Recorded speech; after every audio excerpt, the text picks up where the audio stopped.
E aí, jovens vencedores, tranquilos? Bem-vindos a mais um vídeo e dessa vez nós vamos terminar o livro de Gênesis, né? Vamos ler o último capítulo aqui, o capítulo 50. Eu queria que você acompanhasse comigo. Antes, já deixa o seu like aí, comenta, manda para os seus amigos, né? Divulga esse vídeo.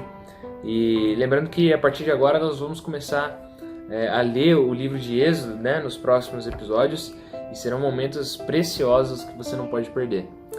Mas, lendo então Gênesis, capítulo 50, versículo 1, diz assim: Então José se lançou sobre o rosto de seu pai, chorou sobre ele e o beijou.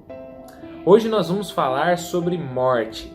Isso mesmo, a gente vai terminar o livro de Gênesis falando sobre morte. E são 3 mortes aqui que eu queria falar com você.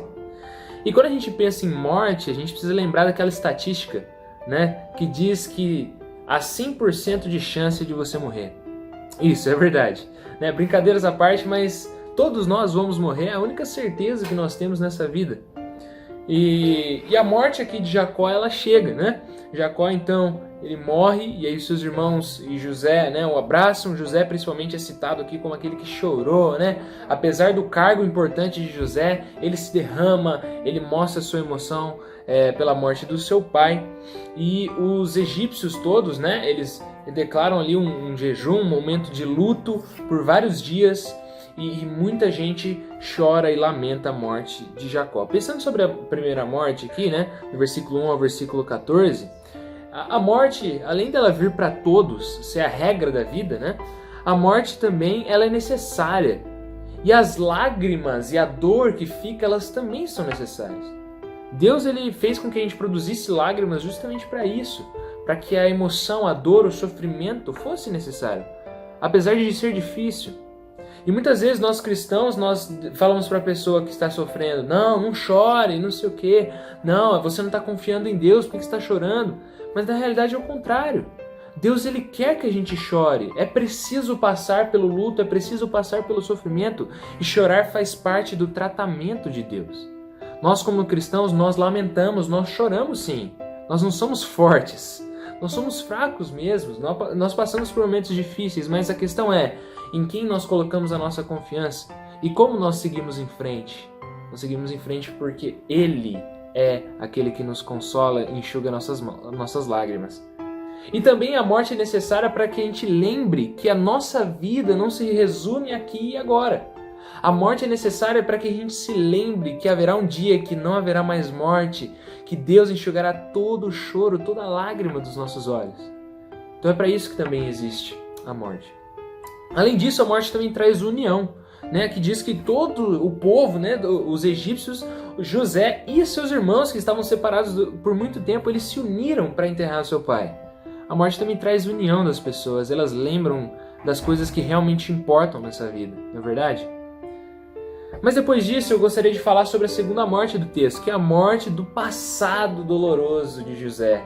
Olha que interessante, os versículos 15 ao versículo 21 vai falar, né, que os irmãos de José chegam até José. Eu queria ler com vocês isso daqui.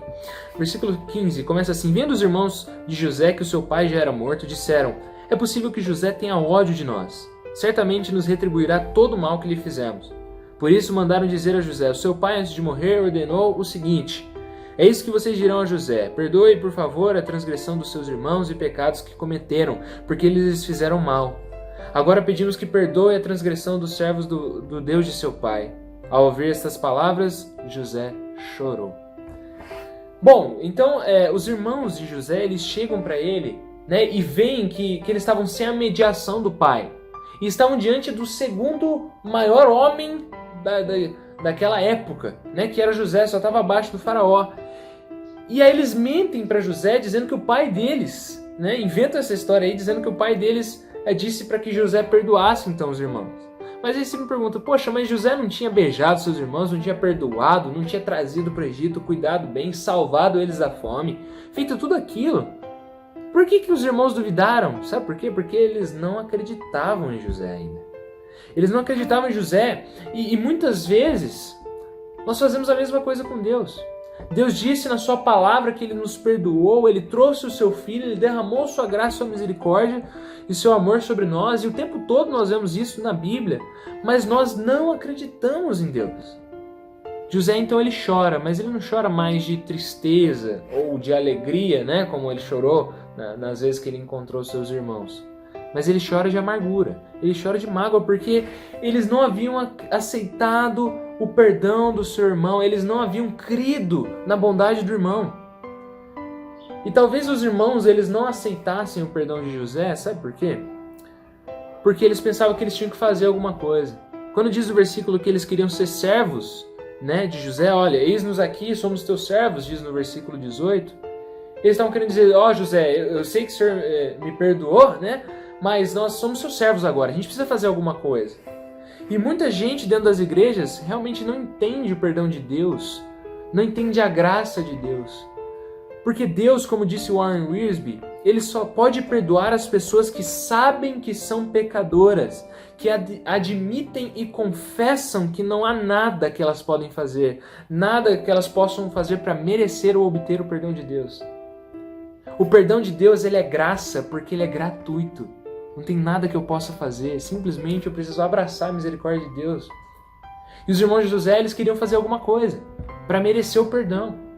E quando a gente entende que graça não é merecer, graça é imerecidamente receber, é que então somos perdoados por Deus. É que então nos sentimos perdoados e entendemos, aceitamos o perdão de Deus.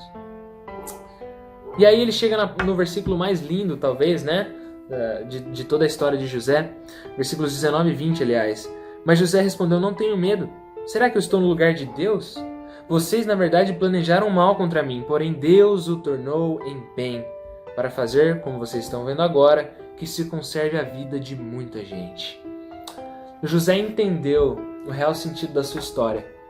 O tema da história de José é Deus tornou o mal em bem, tornou a perseguição dos irmãos na salvação e no mantimento, né? na manutenção da promessa de Deus para a conservação da vida deles. E assim também foi na cruz. Na cruz, apesar do mal que aquelas pessoas fizeram a Jesus, apesar do mal que eu fiz a ele, de pregá-lo naquela cruz, de fazê-lo sofrer do jeito que sofreu, Deus transformou o mal em bem, para que hoje eu fosse salvo dos meus pecados, de Satanás e da morte eterna, para que hoje, pela graça imerecida, eu recebesse o perdão e o amor de Deus. E Deus então conserva a sua linhagem da promessa. E a terceira morte do texto é a morte do próprio José. José morre e traz então o cenário para o livro de Êxodo, que nós vamos estudar nos próximos episódios. Nós vamos entender que a história de José ela é muito viva e é muito atual para nós hoje. Pode ser que você esteja passando por momentos difíceis, mas saiba que Deus pode transformar este mal em bem. Pode ser que você ache que você é muito pecador ou que você cometeu pecados terríveis. Mas posso dizer uma coisa para você? Está escrito lá em Isaías 43. O próprio Deus disse, Isaías 43, 25, Eu mesmo, sou o que apago as suas transgressões, por amor de mim. Dos pecados que você cometeu, não me lembro. Deus ele perdoa os nossos pecados e ele perdoa todos, independente do nível ou do tamanho que foi o nosso pecado, porque isso é graça. Agora, você está disposto a receber essa graça, esse perdão imerecido? Que Deus te abençoe. Até a próxima. Falou.